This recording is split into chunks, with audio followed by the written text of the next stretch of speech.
Hello, hello, hello, hello. This is Dr. Stephanie D. Barnes, CEO of C Suite Women's Network, where I help women and a few good men to be the CEOs of their lives. And CEOs, being a CEO rather, means you are in your C suite and you are making the decisions that help you to have the life you desire and deserve. So today I am finishing up part 5 of the 5-part series. Are you showing up as Cardi B and expecting people to treat you like Michelle Obama? The power of personal branding for the woman CEO. And of course, this applies to men as well. But of course, as I always say, I bring it to you from the woman's perspective because I am a woman CEO. So I am finishing up this series, and in this 5-part series, we have been talking about how important it is to be deliberate about your personal brand.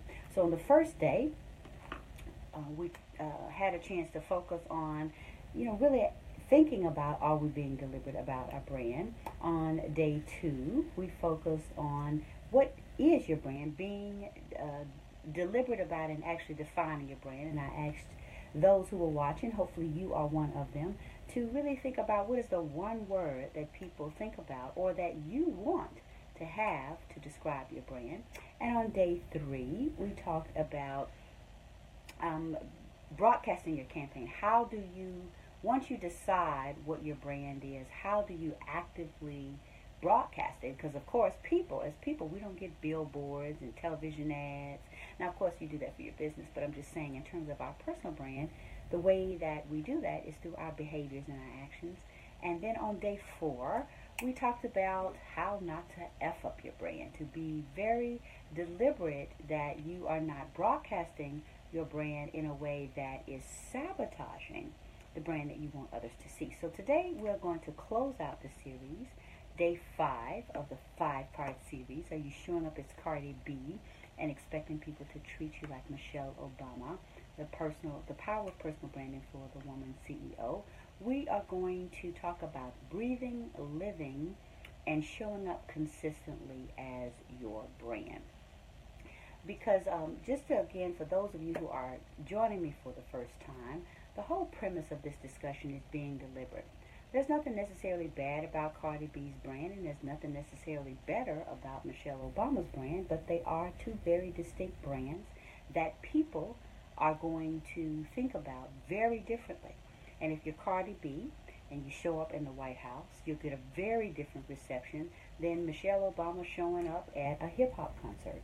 And the point is to be deliberate about who you are, what is your brand, and how do you want to show up, because it's important to be very deliberate about it, but also to be very focused on ensuring that the brand you are promoting is appropriate for how you want to be received, what you want to do in the marketplace and in the workplace.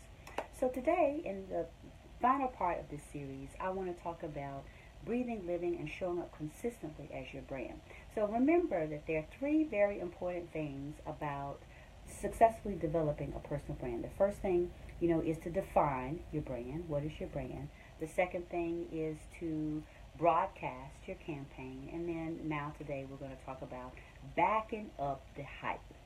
Because as I shared in day 2, when I talked about my one word for my personal brand is fabulous, right? Well, that is a word that I've chosen because fabulous by definition means extraordinary. And it is my way of expressing that I'm going to take what is extra about me to transcend the ordinary to create the life that I desire, right? That's what fabulous means for me, right? So if I'm going around talking about I'm fabulous, like I say, I'm so fabulous, I got it on a necklace. But then when I show up, I'm not fabulous, or I'm anything but fabulous, or I'm acting in a way where I am not walking in my decisions and creating the life I desire and deserve. Well, then people are going to begin to question, like, okay, is she really fabulous? Now let's think about how that relates to my business. My business brand, or one of them, is C-Suite Women's Network. The C-Suite represents the CEO, someone who is in charge, someone's making decisions, and my whole brand is about being deliberate, again, embracing the power of your decisions so that you can create the life you desire and you deserve. Well, if I'm out there in the marketplace and I'm saying that I want every woman to be the CEO of her life, and I'm acting like the receptionist, well then people are going to be like, okay, can I really trust this brand? So everything that I do and every time that I show up, I've got to show up like a CEO and not a receptionist. And again, here's the thing to think about. I'm not disparaging receptionists, but the difference is CEOs sign the front of the check, receptionists sign the back. It's all about how you are able to take actions that allow you to create, okay? So again, it's really important to think about that. So if you think about all of the products that you like, I mean, there are products that we love, right? That we follow, we buy those products consistently, we are loyal to those brands. And regardless, though, of how popular brands are on the market, people are not going to purchase them if their performance doesn't back up the promise. And so that's something I want you to remember about you. Your performance has to back up the promise of your brand. So, regardless of, how catchy a commercial is or how wonderfully packaged a product is, if the performance doesn't back up the promise, people are not going to buy it. They may buy it one time, and then when it doesn't back up the promise, they won't buy it again. And here's the thing, too, is that they will broadcast to others, hey, this product did not back up its promise. So the same thing holds true for your personal brand. You must live up to the promise. You must also strive to ensure that your brand is set apart from the others. However, set apart from others in a positive way, which is why you want to make sure that you're not doing things that are sabotaging your brand. So, when you think about Nike, okay, let's think about shoes. There's Nike, there's Adidas, there's Reebok, there's Tretorn, let's see, what's another one? New Balance, okay? Those are 4 brands of athletic shoes. But why would somebody purchase Nike instead of New Balance, instead of Reebok, instead of Adidas, and so forth? There's something about each of those brands that distinguishes them. Perhaps it is the performance of the shoe. Like, for example, I'm a runner. Nike is a beautiful shoe, and if I were to pick shoes solely on the fashion, I'd pick Nike. I love their designs. They always have really cool shoes. However, New Balance, for me, is the better shoe for performance, for long distance running. When I wear Nikes and I do long distance running, hi Rosalind, when I do wear Nikes for long distance running, I tend to have more injuries, and because the way that shoe is made, even though it's a great shoe, it doesn't provide me the support I need to avoid injuries from running on the concrete for long distances.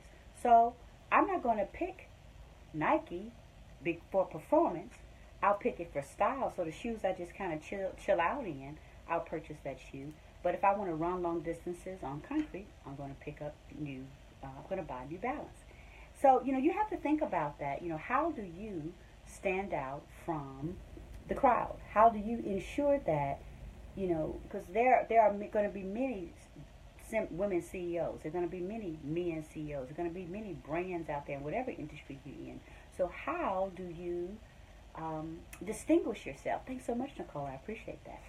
So that's something I want you to really think about, is how do you distinguish it. So there is a simple way to do this. There's some steps. And so what I'm going to do in this last part of this series is to tell you the steps that it takes to develop your brand, to be able to define your product, to broadcast your campaign, and to back up the hype. So the first thing is, your brand starts with a vision, okay? You have to have a vision for who you want people to see when they see you.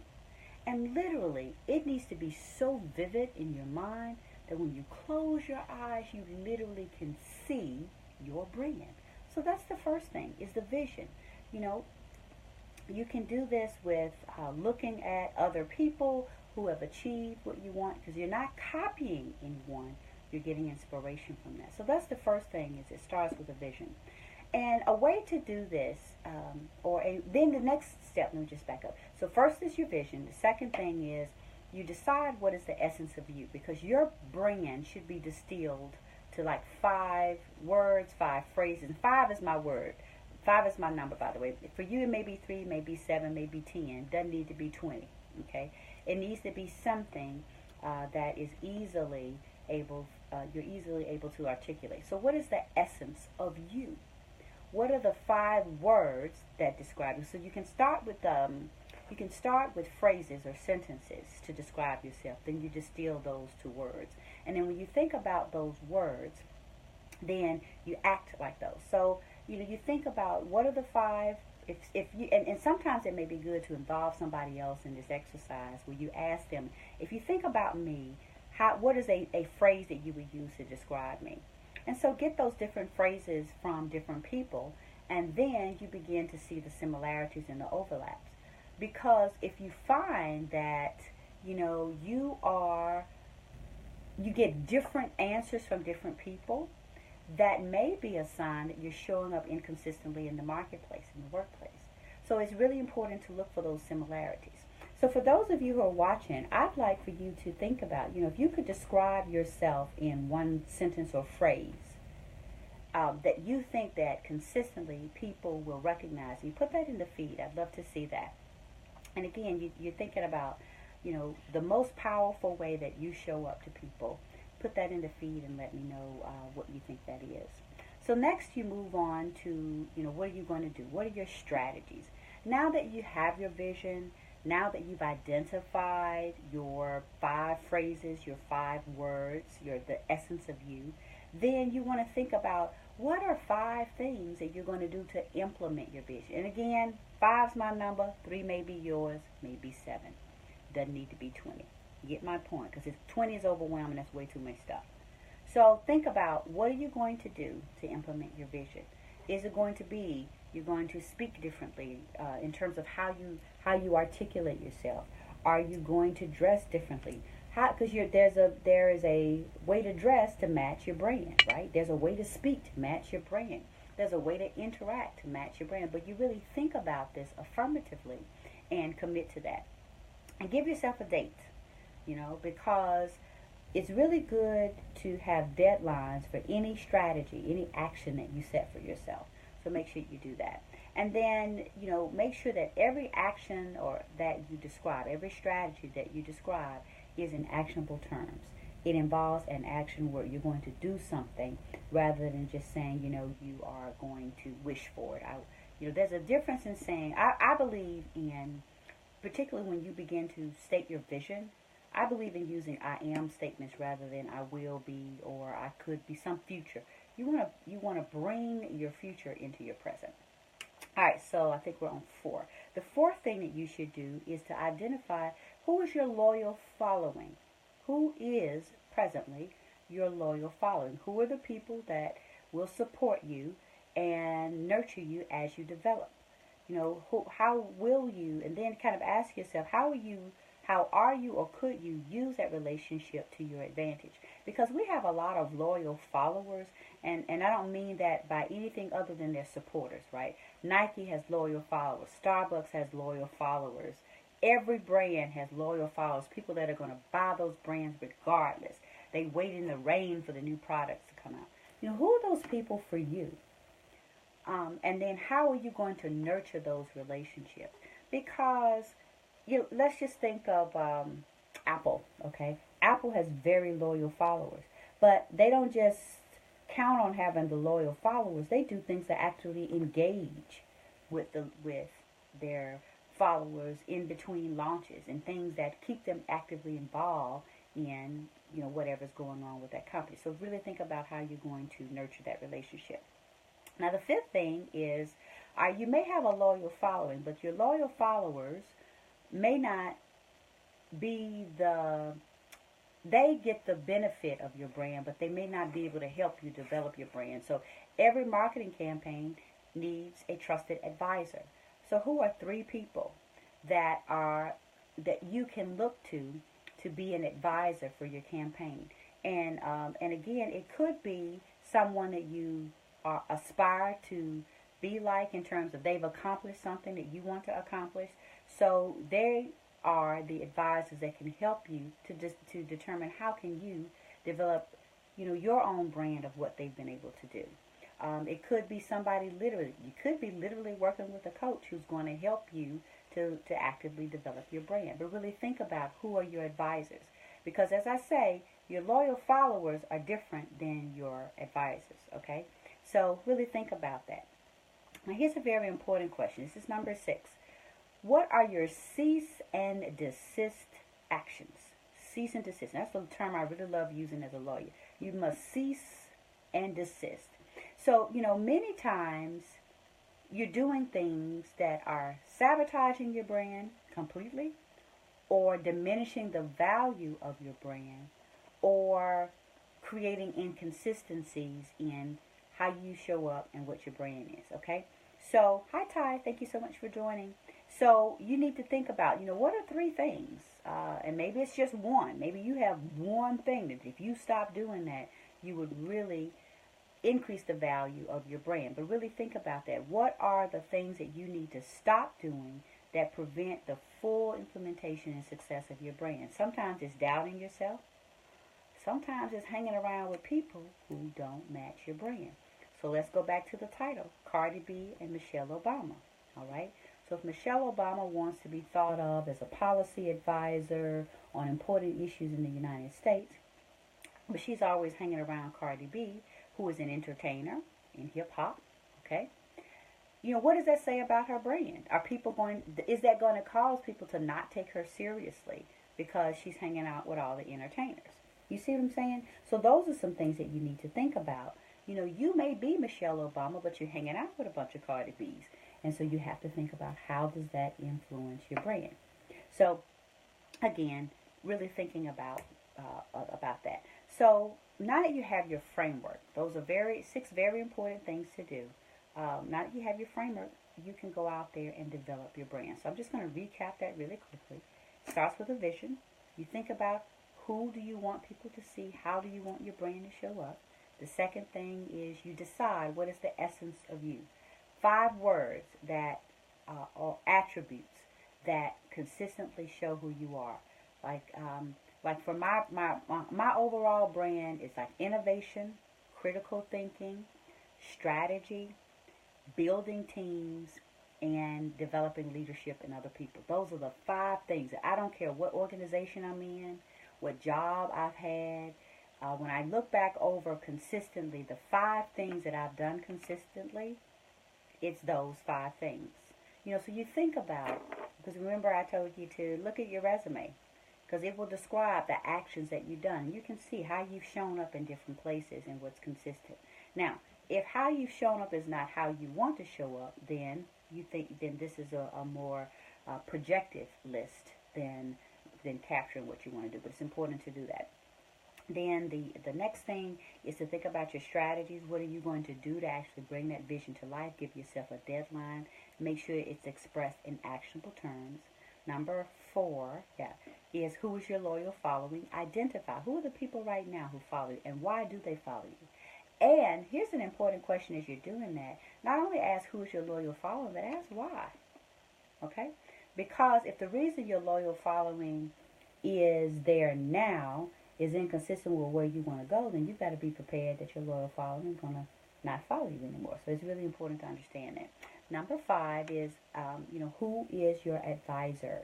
Who needs to be your advisor? Do you have people in place who can advise you? Because your loyal followers and your advisors, 2 different groups of folks.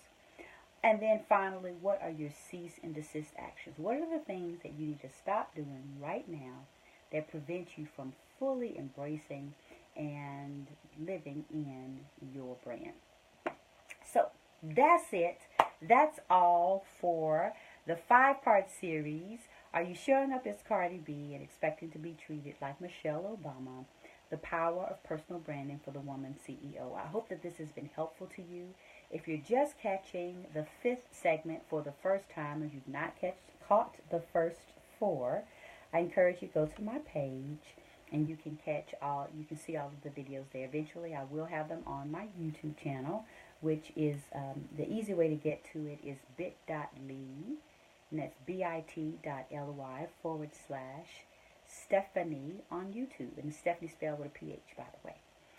So you can go on there, catch this series and some others, as well as some other videos that I have out there that are on pertinent topics that help us to be better CEOs in the marketplace and the workplace. So I do encourage you to go and check that out. Now, if you need some help yourself, or you know someone who may need some help with their developing their branding, that's something that I do as well. So you can text me at 228-238-7997. Again, that's 228-238-7997, and say, I need an advisor for my brand development. I need an advisor for my brand development. I certainly would love to be able to talk to you about how I can help you to do that, because it does require deliberate actions, and sometimes it requires having someone to look at you objectively for the things that you aren't able to see for yourself. And I always say, you know, I'm a coach. I have a coach. I work with coaches, and it helps me to be better at what I do. So, again, if you need some help, or you know someone who needs some help, text me at 228-238-7997 and let me know I need an advisor for my brand development. All right, then. Well, I just want to sign out. Excuse me. I am Dr. Stephanie D. Barnes with C-Suite Women's Network, where I help women and a few good men to be the CEOs of their lives. And being the CEO of your life means you're in your C-suite, making the decisions that help you to create the life you desire and deserve. So with that, I'll say peace out. I thank you so much for joining me on the the final segment of this 5-segment series.